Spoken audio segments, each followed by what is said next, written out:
No olisi tarkoitus sitten alkaa vaihtaa aurinkopaneelia tähän Ransiitin katolle. Toi on vanha, 4 vuotta vanha, se on 3500 wattinen. Niin mulla on tuo uusi, uudella teknologialla, niin 470 wattinen, saman kokoinen, paitsi vähän isompi. Saas katsoa, että paljon kättenvoiteita saa tehdä. Vilma on mun mukana, sitä ei siellä se ole. Aloitetaan sillä, että avataan toi paketti ja mittaillaan vähän miten toi sopii. Tää!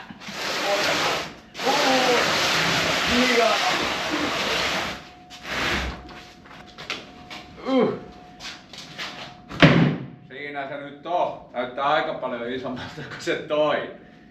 Mä avaan nyt ton paketin.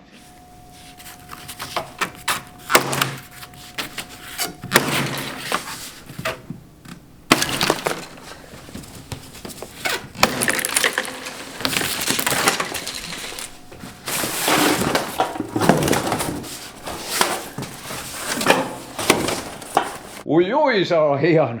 Aika komea. Mitä on Vilma mieltä? Aika ison näköinen. No meneekö se tonne? Ei se varmaan mene. Onko mitattua? No kyllähän sitä mittaa, eli täytyy nyt mitata ja mitta. Eli tää on 113,5. Muistaakseni tää pituus oli hyvä. 180. Se oli muistaakseni liian leveä. Mennään mittaan tonne ylös. Tää on tää vanha. Tää on 105. Voi perse. Mutta me saadaan tuolta sitä tonne seinään päin.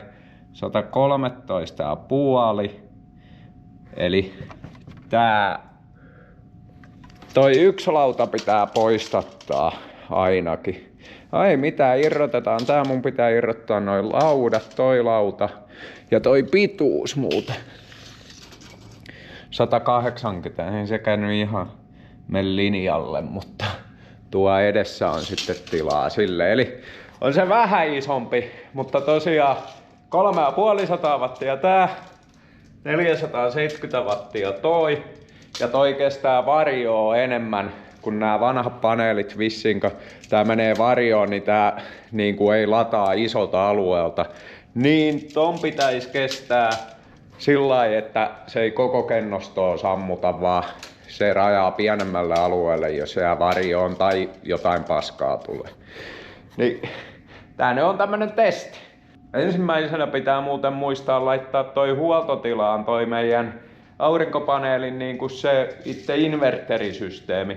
Sen saa kännykällä huoltotilaan ja laitetaan sen, niin se ei räpsi tonne kauheita piikkejä. Noniin, eli se meidän pömpeli, mikä muuntaa ton aurinkosähkön energia-akustoon, niin on tommonen ja tuo toi pienempi. Niin se pitää nyt laittaa huoltotilaa, ettei se räpsi, kun mä vedän johdot irti. Tehdään se nyt ensimmäisenä. Ja sehän tapahtuu näin.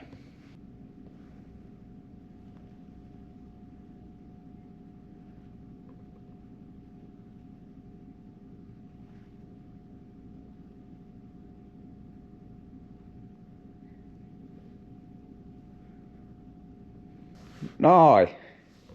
Ja nyt se on huoltotilassa, eli nyt se on turvallista vetää irti sieltä. Ja tää antaa aika hyvin dataa ulos tää sovellus. Eli toi meidän nykyinen aurinkopaneeli lataa noin, kun hyvin paistaa aurinko, niin 800 wattia päivässä.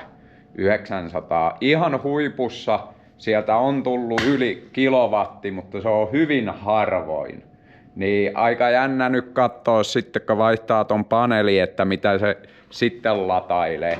Mutta kesällä ei ole ollut mitään ongelmaa, on riittänyt tietokoneisiin ja kaikkeen patteri. Mutta sitten kun tulee syksy ja aletaan lämmittää tota autoa ja valoja polttaa, niin sitten ei olekaan enää riittänyt virta 3 päivää, 2 päivää. Niin sitä varten tää laitetaan nyt, että syksyllä pitempään riittäisi sähkö. Mä haen työkalut ja irrotan sen vanhan ja sitten aletaan pohtia, miten uusi saadaan paikalle. No nyt on työkalut. niin mä poistan ekat nää turhat puut. Sitten mä irrotan nää. Tää on niinku kaikilta lappeilta 2 kiinni.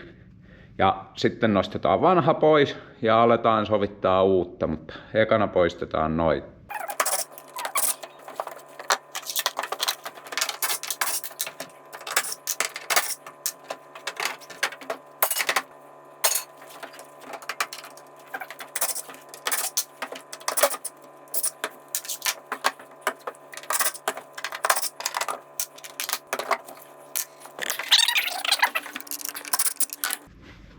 Niin tää tosiaan nää laudat meillä on ihan vaan tossa kehikossa kiinni ruostumattomilla tavallisilla kupukantaruuveilla. On hyvin pysynyt. Kerran mä niitä kiristelin, totta kai kun noi kuivaa, niin ne vähän hölsky, mutta ne nyt on pysynyt siinä 3 vuotta vai 4 vuotta, aika menee niin nopeeta.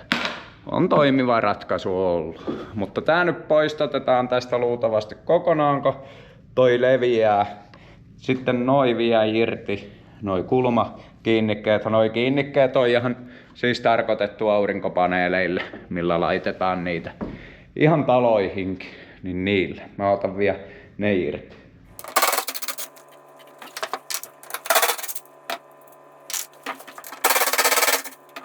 Nää on ihan siis tämmösiä kulmia.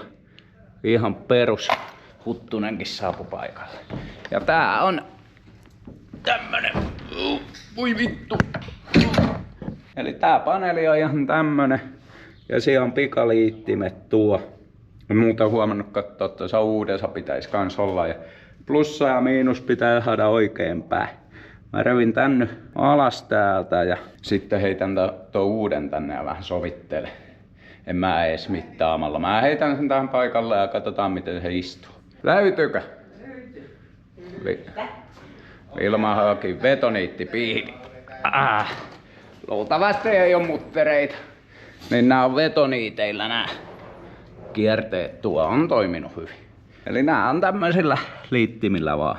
Mutta mä en muista yhtään kumpi on plusa ja kumpi miinus. Täytyisi varmaan vähän keskittyä siihen hommaan. Muistaakseni mulla oli ongelmia, kun mä laitoin tänne. Meni väärinpäin, niin ei lataa. Eli nää irti ja sitten tää alas.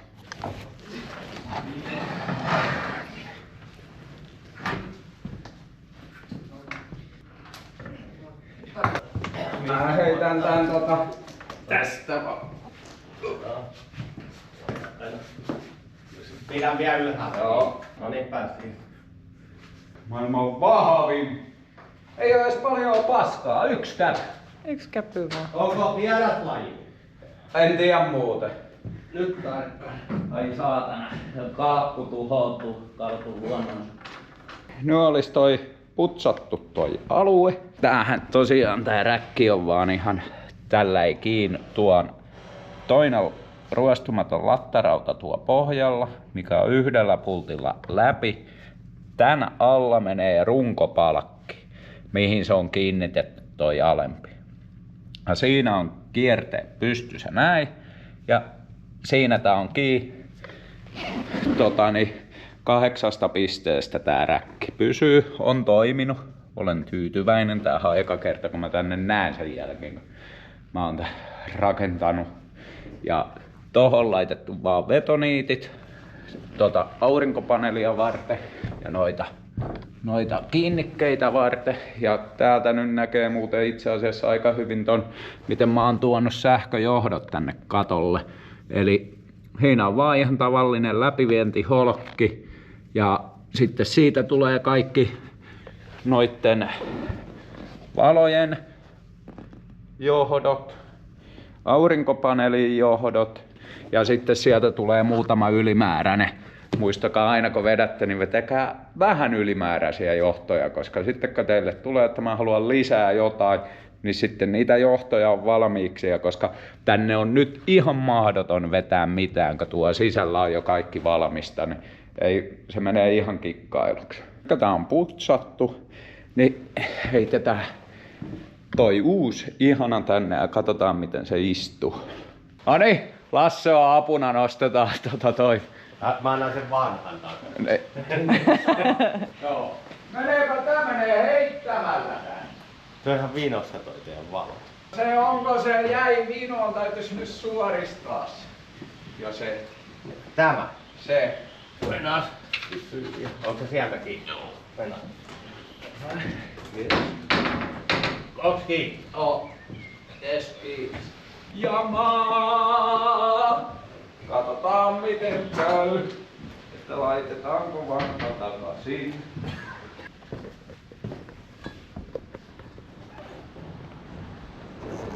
Jännitys tiivistyy. Noin siinä.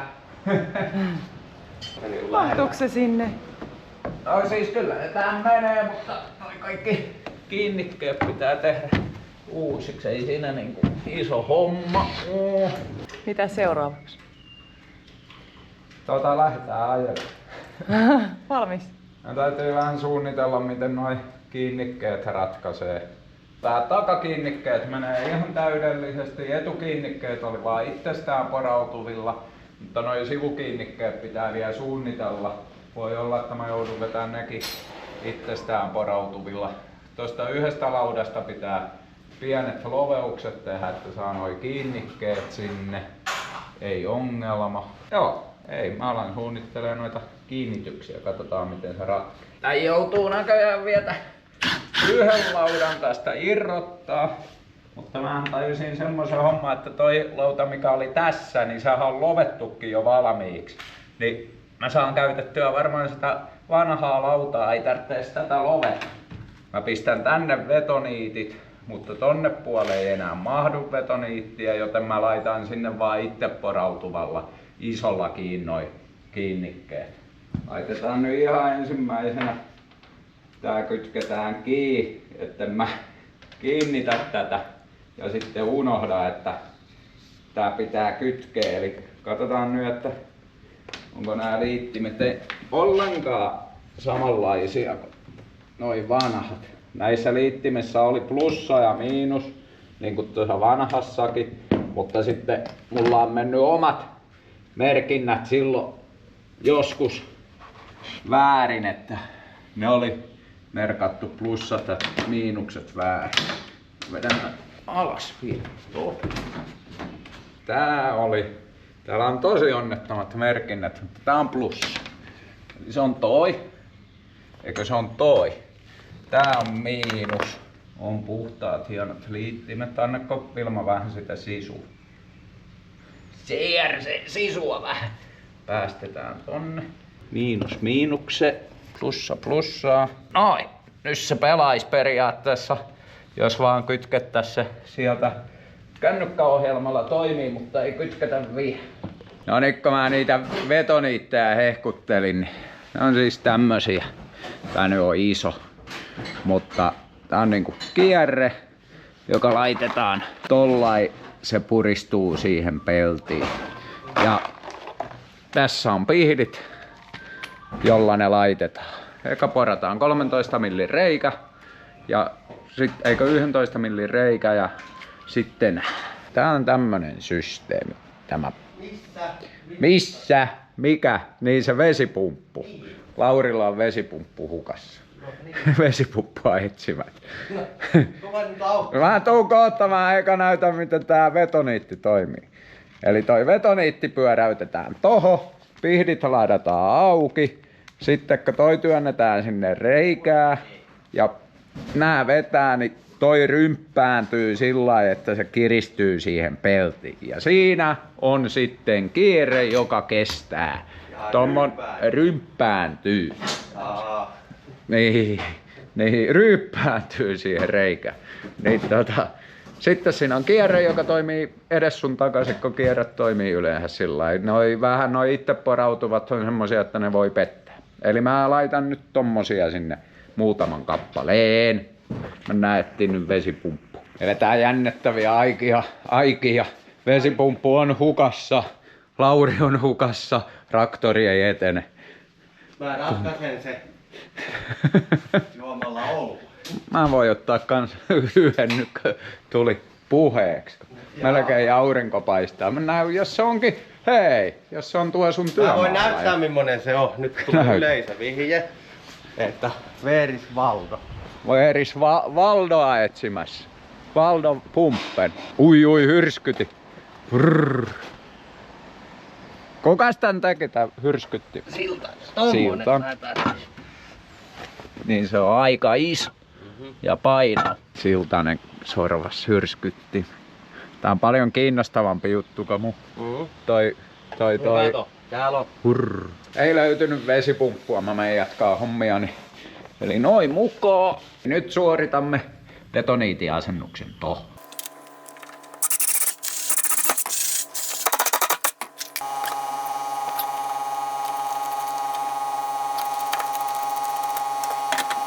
Noin. Ja siinä meillä on nyt betoniitti, mihin saa ruuveliinoksen. Ja mihin saa tän asetettua ja pistettyä tänne. Tällä. Mä laittelen noin vielä kiinni, niin sittenhän se on siinä asennettuna. Sitten muokataan vielä noi puupalikat. Homma pelaa. Paneeli on kiinni sillä, että pysyy. Ei probleemaa, mutta sitten tää homma, tää ei mene tähän. Nyt kun noi on tossa, niin tehdään vähän isommat aukot tähän.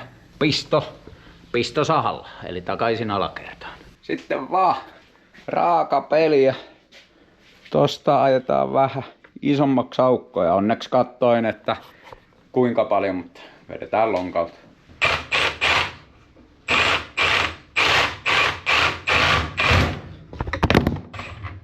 Oho. Mitä vittua, hajosko tääkin? No ei se nyt. Ei nyt pysy siinä, mutta mä nyt sahan tohon isommat tolla pistosahalla. Jes, sitten mennään koittamaan. Onko laakipeli? Näs. Tarkastaa vai viekö otetaan lisää kamaa pois. Testataan.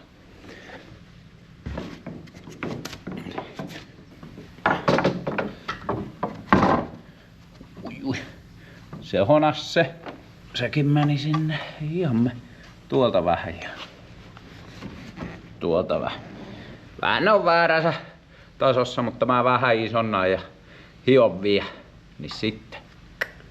Noi.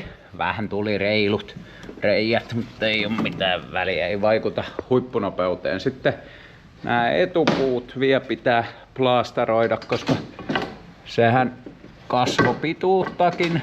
En tiedä, että pistääkö tohon vaan nyt yhden noin. Onko siitä nyt kauheata iloa ängetä sinne kahta? Ei kyllä edes sovi. En tiedä, että onko laiska, mutta mä pistän siihen yhden puun noin. Tään se siihen. Niin toime luovutetaan. Vilma, ota puu. Tämähän alkaa tämmönen yllättävän helposti polton tyyli. Ei aina, ei todellakaan aina. Se olisi siinä. Kiinnikkeet on kiinni. Kamat on vielä täällä. Laudat on paikallaan. Nämä on tosiaan nämä laudat sen takia, kun ne läpiviennit on tossa, niin ei ihan vesi saada suoraan tää blokkaa. Mä pistin jo Victorin ottaa vastaan sähköä täältä. Toki nyt sitä ei tule, kun ollaan täällä hallissa. Ja ulkonäkö on tosi pilvistä, niin se ei varmaan lataa. Mä pistin sivuvalot palaa, että vähän kuluisi virtaa. Huomenna mä vielä kun paistaa, niin ajan ulos ja katsotaan, että mitä se tuuppaa. Niin voi vähän sanoa heti, että näenkö mä jotain eroa, että antaako se enemmän mitä se vanha. Sen pitäisi kyllä huomata heti, koska siinä on niin iso wattiero. Tää oli tämmönen setti. Mä vielä siivoilen nää kaikki, kun kantaa kamaa tänne. Voi toki heittää tätä maahan suoraan, niin Ne saa tosi nopeasti alas, mutta eiköhän toi Vilmatu auttaa siinä. Mä koitan vielä muistaa huomenna kuvailla semmoisen, että nähdään, että oliko tuolla oikeasti mitään vaikutusta muuta kuin, että on uusi ja mustempi. Tarkoitus on sinne syksyllä hakea lisää tehoa tuolta, kun aurinko vähenee ja kulutus lisääntyy, niin jos sillä saisi sinne vähän tehoja syksyn pimeisiin. Meillä on akustoa tuo 220 ampeerista tavallista niin kuin vene kautta matkailuauto akkua, että ei ole litiumia. Ja niillä me ollaan mennytty ja pärjätty. Kesällä ei ongelmaa, jääkaappi toimii sähköllä, dieselilämmitin puhallinsähköllä, mikro, mitä käytetään hyvin vähän, mutta tietokoneet haukkaako 2 konetta, ja jos mäkin editoin, että se on vanha pelikone, niin sehän nyt imasee sähköä ihan älyttömästi. Mutta semmosilla teknisillä, ja kysykää tosta alta, jos on jotain kysyttävää, niin mä vastailen kyllä mielelläni. Ja sitten jos jotain videoita tulee mieleen, mitä haluatte, että mä tekisin lisää, niin mä voin tehdä liittyen tähän matkailupakuun. Ei antanut luonto periksi jättää tätä etupäätä sillä, että siinä oli yksi lauta. Plastaroittiin siihen toisen, just mahtuu. Näin. Nyt sinne ei mene mikään oravat alle. Jaha, nyt paistaa aurinko. Auto on ollut tossa hetken aikaa, niin katsotaan miltä tää näyttää tää. Hyvää virtaa antaa. Pulkkitila. Katsotaan trendiä. Tossa se on ajettu ulos. Nyt on ollut puolipilvistä, niin aika hyvin se antaa 280 wattia tällä hetkellä, niin se on mennyt tosta näkö. Eli se on 10 ajettu ulos. Se on alkanut lataa heti 355 wattia. Sitten on varmaan käynyt varjossa. Se on ladannut 100 wattia varjossa. Sitten nyt on taas alkanut lataa 270 wattia ja se on 3 varttia nyt ladannut niissä 140 wattituntia ja tuossa näkyy noita vanhoja. Toki se on ollut akku täynnä, mutta näyttää melko hyvältä näyttää. Että kyllä se oli varmasti kannattava veto. Mutta mä näen sen pitemmän ajan käytöllä sitten, että kuinka hyvä se on, kun alkaa tulee syksyä näin. Mutta hyvältä näyttää näin alkuun, että ei mennyt turhaa rahat. Toi maksoi sen noin 150 toi paneeli posteineen päivineen. Että kyllä sillä hinnalla ehkä ihan hyvä homma, kun mä en litiumiakkuja vielä halunnut laittaa, koska ne ei toimi pakkasella ja ne maksaa. Mutta seuraavaksi, kun mä teen jonkun parannuksen tuohon sähköjärjestelmään, niin se on litiumiakut, mutta katsotaan sitä sitten joskus. Mutta tää näyttää nyt hyvältä tällä 3 vartin kokemuksella, että ei se vanha sätinyt noin paljon, se on selvä homma. Onnistunut homma. Jatketaan tästä harjoituksia.